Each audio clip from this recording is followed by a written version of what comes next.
سيدي يا رسول الله وعلى آلك وصحبه يا سيدي يا حبيب الله الصلاة والسلام عليك يا رحمة للعالمين. بسم اللہ الرحمن الرحیم. هذا محترم بزرگوں، امام ترمذی رحمۃ اللہ علیہ یہ باب لائے ہیں اور اس کا عنوان قائم کیا ہے کہ شہد کی زکوٰۃ کے متعلق. بعض علاقوں کے اندر شہد کثرت سے پایا جاتا ہے اور وہاں پر ان کی زمینوں میں کثرت کے ساتھ شہد ہوتا ہے. تو کہتے ہیں کہ نافع کہتے ہیں کہ مجھ سے عمر بن عبدالعزیز رحمۃ اللہ علیہ نے شہد کی زکوٰۃ کے بارے میں پوچھا.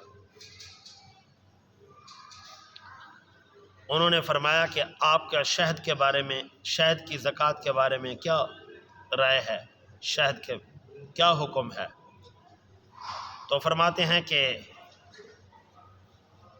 میں نے کہا کہ ہمارے پاس شہد نہیں ہے، ہمارے پاس شہد ہے ہی نہیں. جب ہمارے پاس شہد نہیں تو ہمارے اوپر زکوٰۃ نہیں، ہم اس کی زکوٰۃ بھی نہیں دیں گے. لہذا لیکن ہمیں جو ہے نا مغیرہ بن حکیم نے یہ خبر دی ہے، مغیرہ بن حکیم نے یہ خبر دی ہے کہ شہد کے اندر زکوٰۃ نہیں ہے. انہوں نے فرمایا کہ ہمیں یہ خبر جو ہے مغیرہ بن حکیم نے دی ہے، وہ فرما رہے تھے کہ شہد میں زکوٰۃ نہیں ہے. تو عمر بن عبدالعزیز رحمۃ اللہ علیہ نے کہا کہ یہ مبنی بر عدل اور پسندیدہ بات ہے. انہوں نے فرمایا عدل و انصاف اسی بات میں ہے کہ شہد کے اندر زکوٰۃ نہیں ہونی چاہیے، اور پسندیدہ بھی یہی ہے. چنانچہ انہوں نے لوگوں کو لکھا اور یہ فرمایا کہ عمال سے کہہ دو، عمال کہا جاتا ہے زکوٰۃ اکٹھا کرنے والے، ان سے کہہ دو کہ زکوٰۃ نہیں ہوگی شہد میں. کیوں؟ اس لیے کہ اس چیز کے اندر ہوتی ہے زکوٰۃ جو انسان کے کنٹرول میں ہے. شہد کنٹرول والی چیز نہیں ہے، وہ اپنے معاملات میں ہے.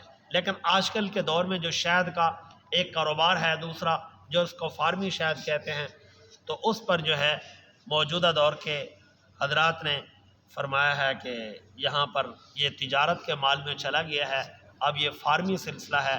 لہذا اس مسئلے میں ابھی تک کوئی مجھے صحیح معلوم نہیں ہے کہ اس کے بارے میں کیا لکھا ہے علماء نے. کل میں انشاءاللہ اس بارے میں تحقیق کر رہا تھا، کل تک مجھے اللہ نے چاہا تو تحقیق ہو جائے گی، پھر میں آپ کو کل بتاؤں گا کہ جو آج کل فارمی ڈبوں کے اندر شہد رکھا جاتا ہے اس کے بارے میں کیا حکم ہے. اس کے بارے میں مجھے صحیح تحقیق نہیں ہے.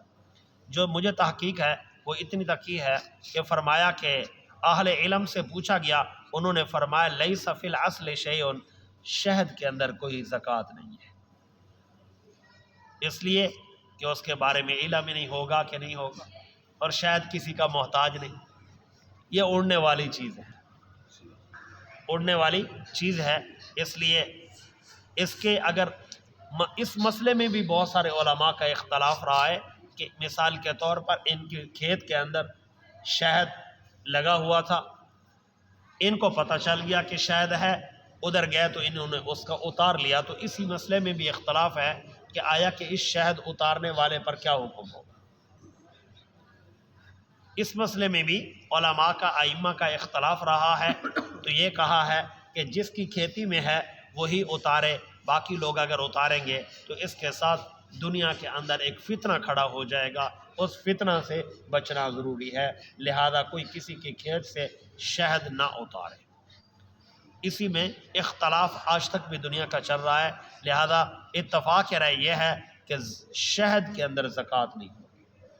یہ اس لیے بتایا کہ جو پہاڑ ہیں، جو پہاڑی علاقے ہیں، بہت سارے پہاڑی علاقے جہاں وہ ہوتا ہے کیا نام ہے، نیچے زمین ہے، زمین کا پانی ہے، وہ پہاڑوں سے، پتھروں سے پانی نکل رہا ہے، تو وہاں ان پانی کی وجہ سے جو قریب قریب پہاڑوں کے پھل لگتے ہیں ان کا پھول بڑا میٹھا ہوتا ہے.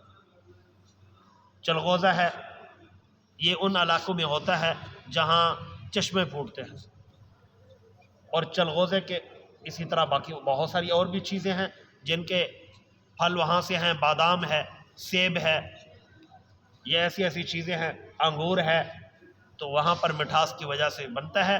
لہذا ان علاقوں کے اندر شہد بہت زیادہ پایا جاتا ہے۔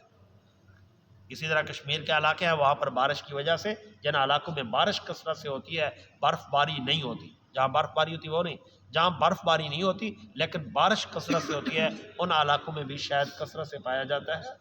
تو اس وجہ سے جہاں کثرت سے پایا جاتا ہے تو ان لوگوں کے لیے مسئلہ تھا، فرمایا کہ ان کے اوپر کسی قسم کی زکوٰۃ نہیں ہے۔ اللہ تعالیٰ سے دعا ہے اللہ تعالیٰ